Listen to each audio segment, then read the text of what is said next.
Hallelujah. ഏവർക്കും ക്രിസ്തുവിൽ സ്നേഹ വന്ദനം. 2 പത്രോസിന്റെ ലേഖനം 1:4 അവയാൽ അവൻ നമുക്ക് വിലയേറിയതും അതിമഹത്വമായ വാഗ്ദത്തങ്ങളും നൽകിയിരിക്കുന്നു. ഇവയാൽ നിങ്ങൾ ലോകത്തിൻ മോഹത്താലുള്ള നാശം വിട്ടൊഴിഞ്ഞിട്ട് ദിവ്യ സ്വഭാവത്തിന് കൂട്ടാളികളായി തീരുവാൻ ഇടവരുന്നു. ഇവിടെ കർത്താവ് നമ്മെ വീണ്ടെടുത്തു.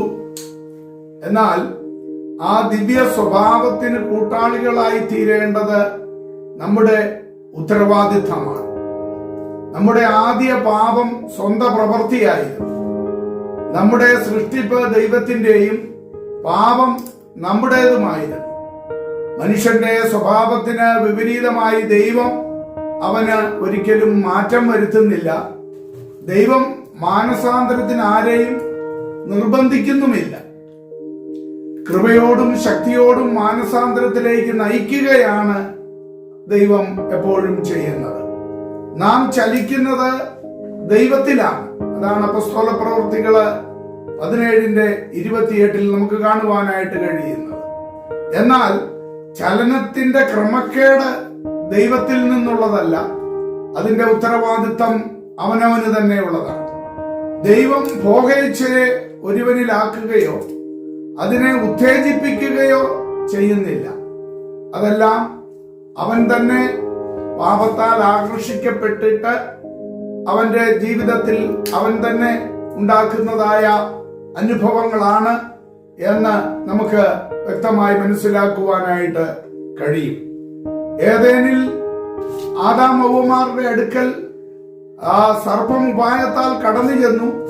എന്നാൽ വഞ്ചിക്കപ്പെട്ടതിന്റെ ഉത്തരവാദിത്തം അത് സർപ്പത്തിനോ പിശാചിനോ അല്ല, പ്രത്യുത അതിന്റെ ഉത്തരവാദിത്തം അവർക്ക് തന്നെയായിരുന്നു. ഇതേപോലെ ഇന്നും പാപം അല്ലെങ്കിൽ അതിന്റെ മോഹം ഓരോ മനുഷ്യനിലും വശീകരിച്ച് അവനെ അതിലേക്ക് കൊണ്ടുപോകുവാനായിട്ട് യത്നിക്കും എന്നുള്ളത് നമുക്ക് മനസ്സിലാക്കുവാനായിട്ട് കഴിയും. എന്നാൽ ദൈവത്തിലും ദൈവവചനത്തിലും ഉറച്ചു നിൽക്കേണ്ടതും വിശുദ്ധ ജീവിതം സൂക്ഷിക്കേണ്ടതും മനുഷ്യന്റെ കടമയാണ്. അങ്ങനെയെങ്കിൽ ആ പാപത്തിന്റെ പ്രവൃത്തികൾ അവനെ ഒരിക്കലും അതിജീവിക്കത്തില്ല.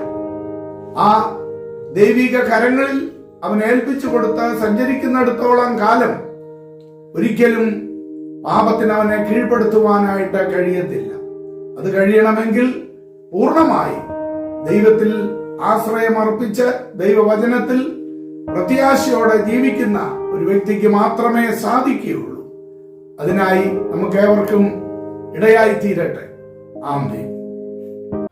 സർവപാപക്കറകൾ തീർത്തു നരരെ രക്ഷിച്ചിടുവാൻ,